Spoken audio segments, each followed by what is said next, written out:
প্রতিদিনের যে রান্নাবান্নাগুলো থাকে সেই রান্নাবান্নাগুলো একটু হালকা পাতলা হলে খেতে বেশ ভালোই লাগে। আর যা গরম পড়েছে তাতে কিন্তু হালকা রান্না খেতে বেশ ভালো লাগে। তবে হ্যাঁ, মাঝে মাঝে একটু রিচ রান্না খেতেও ভালো লাগে। তবে শরীরের দিকে তাকিয়ে এখন কিন্তু আমরা বেশিরভাগ মানুষই একটু হালকা পাতলা রান্না খাই। তো আজকে কিন্তু আমি রান্না করছি চিচিঙ্গা দিয়ে চিংড়ি মাছ দিয়ে। যদিও আমি এইভাবে রান্না করিনি, আমি কিন্তু মাঝে মাঝে রান্না নিয়ে একটু এদিক ওদিক করে দিই। কারণ কি, আমি ভাবি যে কোনটা দিয়ে খেলে কেমন লাগবে একটু চেষ্টা করে দেখি। ছেলেবেলায় দেখেছি মাকে চিচিঙ্গা দিয়ে নারকেল দিয়ে ভাজা করতে, খুবই ভালো লাগতো। সে সময় আমাদের বাড়িতে নারকেল গাছ ছিল, এখনও আছে। নারকেল দিয়ে, আর যে টিকটিকিটাও টিকটিক করছে, চিচিঙ্গা দিয়ে নারকেল দিয়ে ভাজা করে দিত, সেটা যেন অমৃত লাগতো। আর মায়ের হাতের রান্না বলে কথা, যার যার মায়ের রান্না কিন্তু সবার কাছে খুবই ভালো লাগে। আমার তো ভীষণ ভালো লাগে। আমার মা যখন আমাদের বাড়িতে এসে ভাত বসাতো, আমি সেই ভাত থেকেও যেন একটা সুন্দর গন্ধ পেতাম, বেশ একটা ভালো গন্ধ, যে গন্ধটা আমি কিন্তু ভাত বসালে একদমই পাই না। তো যাই হোক, মার কথা অনেকক্ষণ বলে ফেললাম, কারণ কিছু রান্না করতে গেলে বা কিছু খেতে গেলে সেই ছেলেবেলার কথাগুলোই মনে পড়ে যায়। মনে হয় যেন সেই মায়ের হাতের রান্নাটাকেই আমি মিস করি। প্রত্যেক দিন সকালে উঠলেই আমি কিন্তু ঘরে বলি যে মা কিন্তু এভাবে রান্না করতো, ওভাবে রান্না করতো। মা যদি আমার কাছে থাকতো তাহলে মনে হয় আমাকে রান্না করে দিত, আমি বসে বসে খেতে পারতাম মায়ের হাতের রান্না। এমনকি আমার শাশুড়িও ছিল ওই রকমই, আমাকে কিন্তু খুবই ভালোবাসতো। আর যদি আমি কোনো সময় বলতাম যে এটা আমি পারবো না, আমাকে বলতো তুই বস, আমি করে দিচ্ছি। তো এইগুলোকেই মিস করি আমি। তো আজকে যেহেতু চিচিঙ্গা করব, আর চিচিঙ্গাটা আমার খুব প্রিয় সবজি নয়, কিন্তু ওই যে বাজারে উঠলে খাই, নিয়ে আসি, আমিও নিয়ে আসি, আমার বড় নিয়ে আসে। তো আমি একটু কালো জিরা ফোড়ন দিয়েছি, আর একটু পেঁয়াজ দিয়েছি, আর চিংড়ি মাছটাকে অল্প নেড়ে দিয়েছি, তারপরে একটু আদা বাটা আর টমেটো দিয়েছি, ব্যাস। এইভাবেই কিন্তু হালকা পাতলা করে আমি চিচিঙ্গা দিয়ে একটু তরকারি করব।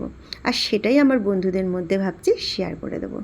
তো চলুন আগে এটা একটুখানি ভাজা ভাজা হয়ে যাক। আর এর মধ্যে একটু নুন আর একটু হলুদ দিয়েছি, তারপরে চিচিঙ্গাগুলোকে দিয়ে দিলাম। তবে বন্ধুরা, আজকে আমি চিচিঙ্গার মধ্যে একটু কাঁচা লঙ্কা চিড়ে দিলাম। আমি এই কদিন ঠিকঠাক মতো রান্নায় কিন্তু লঙ্কা দিইনি, ঠিকঠাক মতো কি একদমই দিইনি। মাঝখানে একটু চিকেন রান্না করেছিলাম, সেই দিনকে একটুখানি লঙ্কা বেটে দিয়েছিলাম, মানে কাঁচা লঙ্কা। তো তারপরে আমার বাড়ির লোক বলেছিল যে কেন লঙ্কা দিয়েছো, লঙ্কা ছাড়াই খেতাম।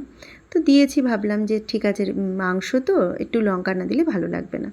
তো আজকে কিন্তু আমি চিচিঙ্গার মধ্যে একটু কাঁচা লঙ্কা ফেলে দিলাম।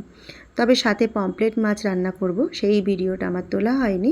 পমফ্রেট মাছ এনেছে, আমি ওটাকে একটুখানি সর্ষে দিয়ে আজকে কিন্তু ঝোলঝোল করে করেছি। তবে ওর মধ্যে আমি একটুও লঙ্কা দিইনি, কিন্তু খেতে কিন্তু একদমই খারাপ হয়নি। খেতে কিন্তু আমাদের কাছে খুবই ভালো লেগেছে, খারাপ লাগেনি। তো এই যে চিচিঙ্গাটাকে একটুখানি কষিয়ে নিয়ে একটু জল দিয়ে দিলাম, ব্যাস। এইবার আমি একটু ঢেকে দেবো। আর এর মধ্যে যারা মিষ্টি খাবে মিষ্টি দিয়ে দেবে, তবে আমি চিনি ব্যবহার করব না।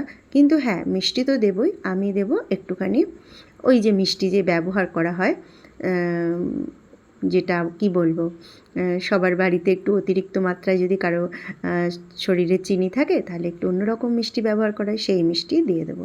আর এদিকে আমাদের এই যে বিড়ালবাবু বসে অপেক্ষা করছে, কারণ রান্না হলেই সে খেতে বসবে। সে কিন্তু আমাদের থেকেও বেশি টাইম সম্পর্কে একদম ঠিকঠাক। আমরা ঘড়ি দেখে টাইম বলি, আর ও কিন্তু ঠিক চলে আসে আমার রান্না শেষ হওয়ার আগেই, কারণ ও জানে এই সময়টাই আমরা খেতে বসি। আর এই যে বসে অপেক্ষা করছে। তো চলুন রান্নাঘরে চলে যাই। এই যে আমার রান্নার কি অবস্থা দেখাই এবার, একদমই কিন্তু ফুটে জলটা কমে এসছে।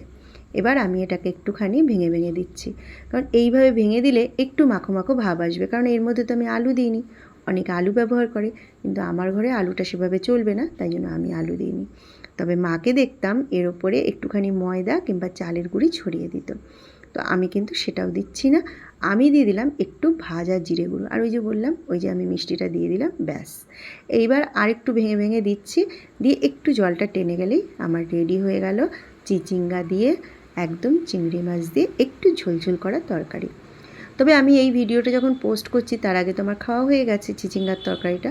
চিচিঙ্গার তরকারিটা কিন্তু একদমই হালকা পাতলা হয়েছে, আর খেতে কিন্তু খুব ভালো হয়েছে বন্ধুরা। যদি মনে হয় যে ভালো লাগছে তরকারিটা দেখে, তাহলে কিন্তু আপনারাও একবার খেয়ে দেখতে পারেন। এরকম একদম হালকা পাতলা, আমি একটু আদা, একটু কাঁচা লঙ্কা, একটু পেঁয়াজ, একটু টমেটো আর একটু চিংড়ি মাছ ভেজে দিয়ে এইভাবে করে নিলাম, ব্যাস। রুটির সাথেও খেতে খারাপ লাগবে না, গরম গরম রুটি আর ভাতের সাথেও। তো ভিডিওটা এই পর্যন্তই থাকলো, টাটা।